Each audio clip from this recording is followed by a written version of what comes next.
कहें भारतविद जो हैं उनके साथ मुलाकातों का सिलसिला भी लगातार शुरू हो चुका है।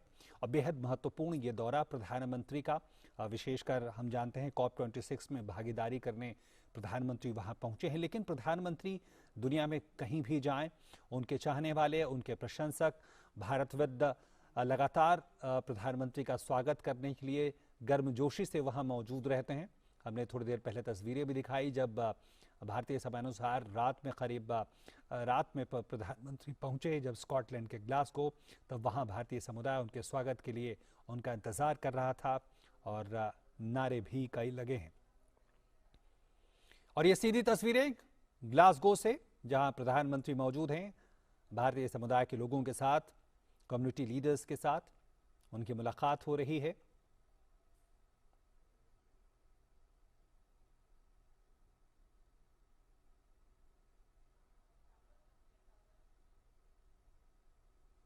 और ग्लासगो जब प्रधानमंत्री मोदी पहुंचे, उन्होंने ट्वीट किया और ट्वीट करके ये कहा कि COP26 शिखर सम्मेलन में शामिल होऊंगा, जहां मैं जलवायु परिवर्तन को कम करने और इस संबंध में भारत के प्रयासों को स्पष्ट करने के लिए अन्य वैश्विक नेताओं के साथ काम करने के लिए उत्सुक हूं। लेकिन ये जो तस्वीरें आप देख रहे हैं, बेहद महत्वपूर्ण तस्वीरें उस लिहाज से कि किस तरह से जो विदेशों में भारत के लोग रहते हैं और जो भारतीय समुदाय हैं, भारत मूल के लोग हैं, वो प्रधानमंत्री के आगमन के साथ एक अलग तरह के जोश से भर जाते हैं। अपनी धरती के साथ उनका संबंध, वो यादें एक बार फिर से ताज़ा हो जाती हैं और प्रधानमंत्री इन भावनाओं को समझते हैं और इन लोगों से ज़रूर मुलाकात करते हैं, उनका अभिवादन स्वीकार करते हैं और मौका मिलने पर उनके साथ विचारों का आदान प्रदान भी करते हैं। ये एक ऐसा ही मौका स्कॉटलैंड में, ग्लासगो में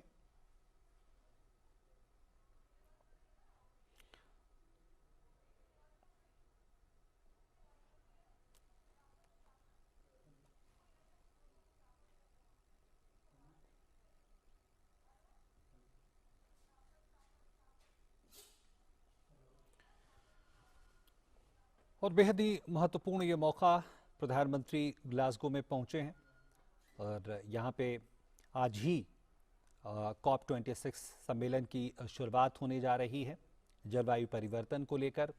और ख़ास बात ये भी है कि जो लक्ष्य जलवायु परिवर्तन और उससे जुड़े मुद्दों को लेकर पूरी दुनिया ने पेरिस समझौते में बनाई, लगातार उसकी समीक्षा होगी। क्या नए लक्ष्य हो सकते हैं, इस पे भी चर्चा होगी।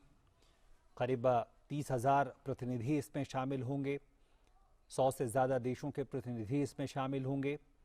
और ये जो तस्वीरें, एक बार फिर से मैं अपने दर्शकों को बता दूं, ये तस्वीरें ग्लासगो की हैं जहां वहां मौजूद भारतीय समुदाय, भारतविद प्रधानमंत्री से मिलते हुए, कम्युनिटी लीडर जो हैं वो प्रधानमंत्री से मुलाकात करते हुए, शुभेच्छाओं का आदान प्रदान, संवाद।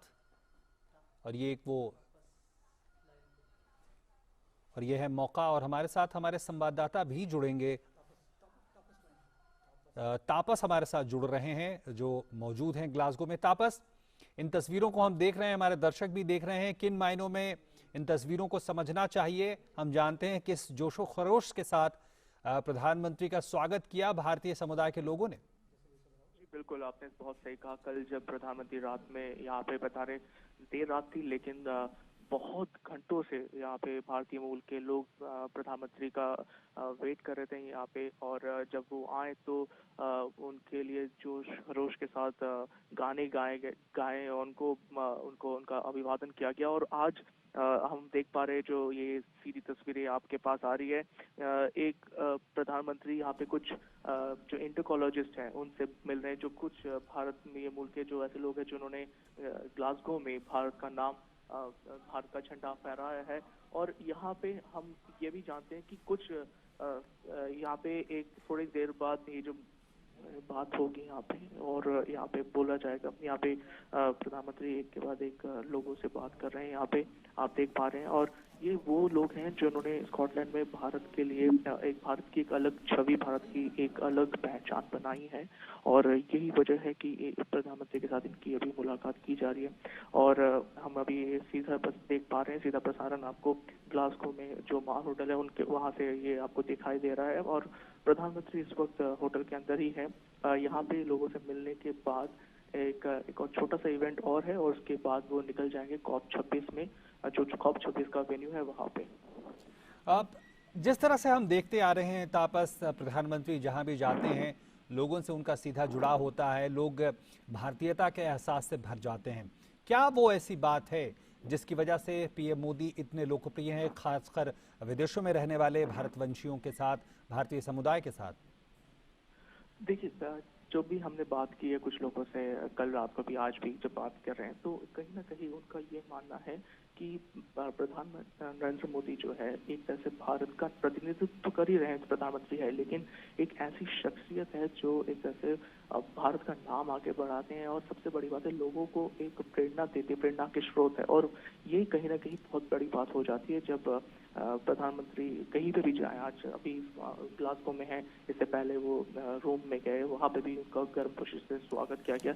लोग उनकी एक झलक पाने के लिए बेताब रहते हैं। और कहीं ना कहीं ये रहता है कि प्रधानमंत्री से एक बार मिल ले, प्रधानमंत्री की एक झलक देख ले। और यही बात है कि कल रात को भी देखा और आज भी हम देख पा रहे हैं कि लोगों का मिलने का सिलसिला चल रहा है। आज उनका बहुत ही पैक शेड्यूल है। इसके बाद जाएंगे कॉप 26 के वेन्यू में, वहाँ पे एक के बाद एक मीटिंग होगी, लेकिन उसके उसके अलावा भी वो कंटिन्यूसली इस मीटिंग में लगे हैं, यहाँ पे लोगों से मिल रहे हैं। और इसके बाद हम देख पाएंगे कि एक के बाद एक लोगों से मिलने का जो सिलसिला है ये थोड़ी देर चलेगा। उसके बाद एक एक बर्स्ट, एक हम दिखाएंगे आपको, एक झलक दिखाएंगे, उसके बारे में हमको थोड़ी देर में बताएंगे। लेकिन अभी जो हम देख पा रहे हैं ये विजुअल्स है, जो लोग आ रहे हैं जो स्कॉटलैंड में जो भारतीय मूल के निवासी है, जिन्होंने स्कॉटलैंड में रह के भारत का झंडा ऊंचा किया है, उनसे मिल रहे हैं। तो एक अपने आप में दर्शाता है कि भारत से दूर है, लेकिन भारत, एक छोटा सा भारत स्कॉटलैंड में ग्लासगो में बसता है। बिल्कुल।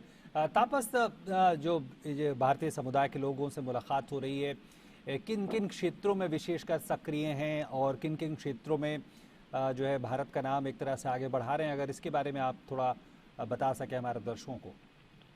अभी इस वक्त तो हमारे पास ज़्यादा डिटेल नहीं है, तो लेकिन हम आपको थोड़ी देर में इसके बारे में बताएंगे कि हम इन लोगों से प्रधानमंत्री के मिलने के बाद खुद भी मिलेंगे इन लोगों से। लेकिन अपने अपने फील्ड में ये लोगों ने बहुत कुछ अचीव किया है।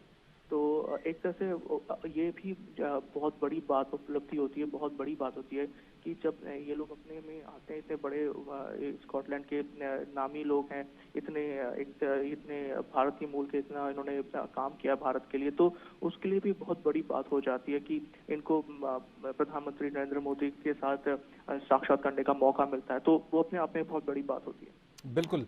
अब इसके बाद हम जानते हैं कि कॉप 26 उसका ओपनिंग सेरेमनी होनी है, शुरुआत होनी है। तो किस तरह से इसे देखा जा रहा है, क्योंकि बहुत कुछ संकेत हम देख रहे हैं कि G20 के जो डिक्लेरेशन है, रोम डिक्लेरेशन है, वहां से भी कुछ संकेतें अब हमें मिल रही हैं।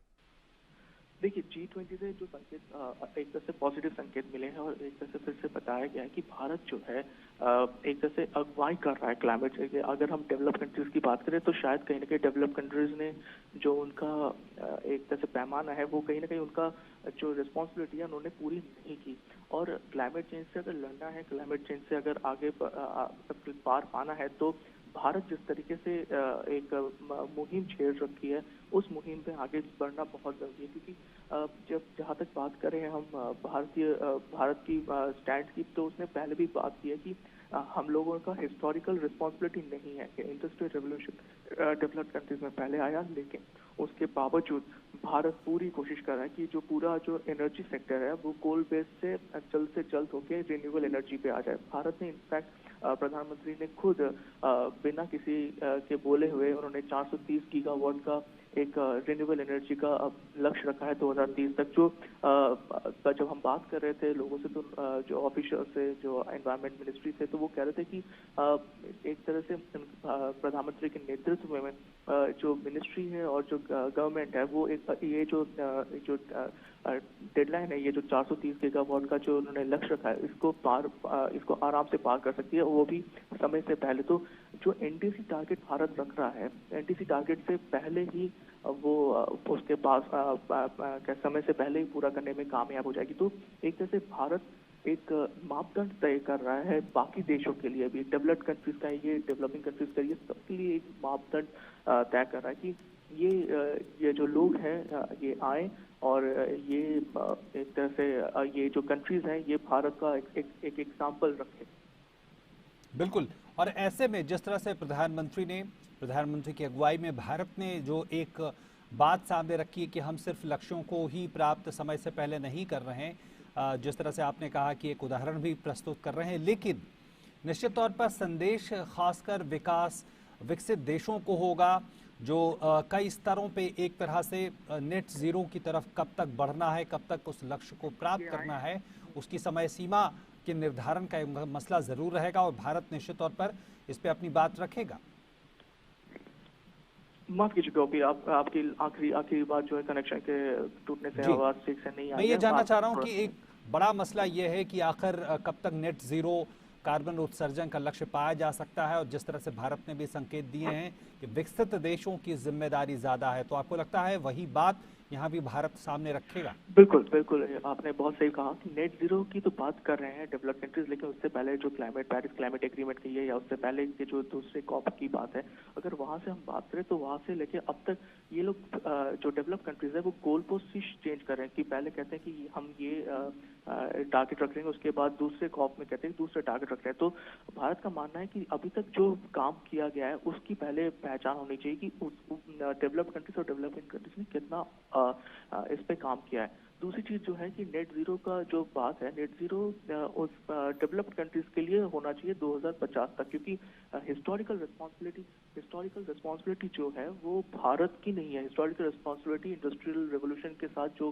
देश आगे बढ़े, जैसे यूरोपियन कंट्रीज का, वेस्टर्न यूरोपियन कंट्रीज का, यूएस का है, या फिर दूसरे जो कंट्रीज हैं, उनकी रिस्पॉन्सिबिलिटी ज्यादा है, क्योंकि उनकी वजह से ये जो आज हम ये दिक्कत, ये जो परेशानी है वो उसको फेस कर रहे हैं। तो कहीं ना कहीं उनकी रिस्पॉन्सिबिलिटी बढ़ती है। और दूसरी एक और जो तीसरी बात है वो है 2050 तक, तो उन्होंने कहा कि 2050 तक नेट जीरो करेंगे, लेकिन 2050 तक क्या क्या और वो उपाय करेंगे कि 2050 तक का जो लक्ष्य है वो कर पाए, क्योंकि इससे पहले भी बहुत सारे लक्ष्य तापस मैं आपको रोकूंगा।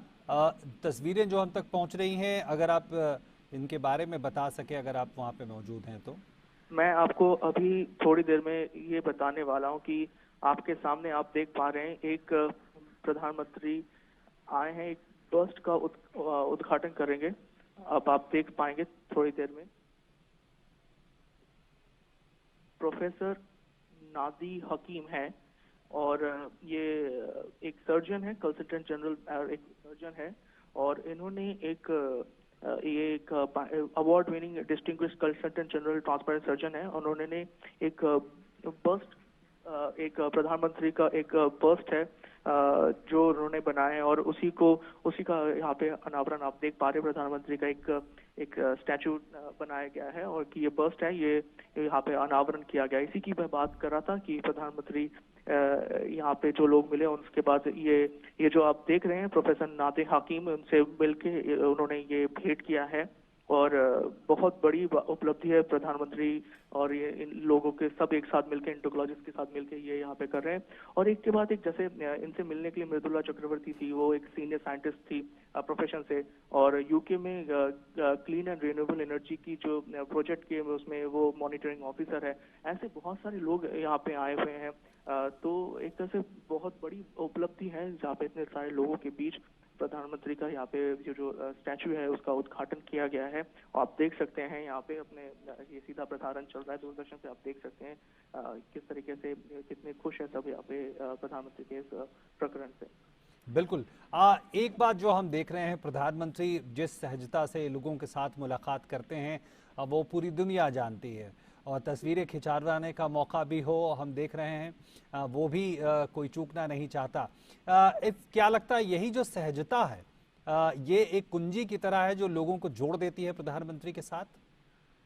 बिल्कुल, अलग अलग जगह से, जैसे मैं कह रहा हूँ कि कोई साइंटिस्ट है, कोई तेलुगु एसोसिएशन के है, कोई मैनेजिंग डायरेक्टर है किसी कंपनी का, सीईओ है, कोई चीफ इंडियन ऑफिसर है ग्लासगो एयरपोर्ट के, ऐसे बहुत से लोग आए हैं। और आप देख सकते हैं यहाँ पे हमारे भी कुछ यहाँ पे फोटोग्राफर्स और वीडियोग्राफर के साथ। अब लगता है यहाँ का कार्यक्रम समाप्ति की ओर है। हम जानना चाहेंगे अब प्रधानमंत्री का क्या कार्यक्रम यहाँ से अब आगे होने जा रहा है? यहाँ से इसके बाद प्रधानमंत्री COP26 के लिए निकल पड़ेंगे। COP26 का जो वेन्यू है वहाँ पे जाएंगे और वहाँ पे एक के बाद एक मीटिंग का जो दौर है वो शुरू हो जाएगा और हम आपको उसी के साथ साथ बताते रहेंगे। और करीब शाम के करीब हम दोपहर के करीब एक यहाँ पे हम देख पा रहे हैं करीब ओपनिंग सेरेमनी जो होगी 12 बजे से शुरू होगी और उसके बाद से बायलैटरल मीटिंग्स चलेगी और अलग अलग देशों के साथ बात भी करेंगे और उसके बाद एक प्रधानमंत्री का खुद का एक भाषण भी होगा। तो एक बहुत अपने आप में बहुत बड़ी एक ये पूरा आज पैक शेड्यूल है उनका करीब शाम रात तक। तो एक के बाद एक इवेंट होते रहेंगे और हम आपको उसकी जानकारी जैसे जैसे होता रहेगा हम आपको बताते रहेंगे। Sun Life multi speciality hospital ప్రజలకు నిరంతర వైద్య సేవలు అందిస్తున్న hospital. Diabetology stem cell physician లో ఇండియాలోనే మొదటి డాక్టర్ గా పేరుగాంచిన డాక్టర్ విజయ్ భాస్కర్ గారు అత్యాధునిక విజ్ఞాన పరిజ్ఞానంతో అంతర్జాతీయ ప్రమాణాలతో సామాన్యులకు సైతం అందుబాటులోకి తెచ్చారు Sun Life multi speciality hospital ను. అనుభవజ్ఞులైన వైద్యులతో అన్ని రకాల వైద్య సేవలు, ఆపరేషన్స్, సర్జికల్ ఎమర్జెన్సీలు, ప్లాస్టిక్ సర్జరీలు, చికిత్స అందించనున్నారు. 24 గంటలు అందుబాటులో ఫార్మసీ మరియు అంబులెన్స్ సౌకర్యం కలదు. సంప్రదించండి Sun Life multi speciality hospital, Dhammaiguda. Contact number 8121678234 9700971100.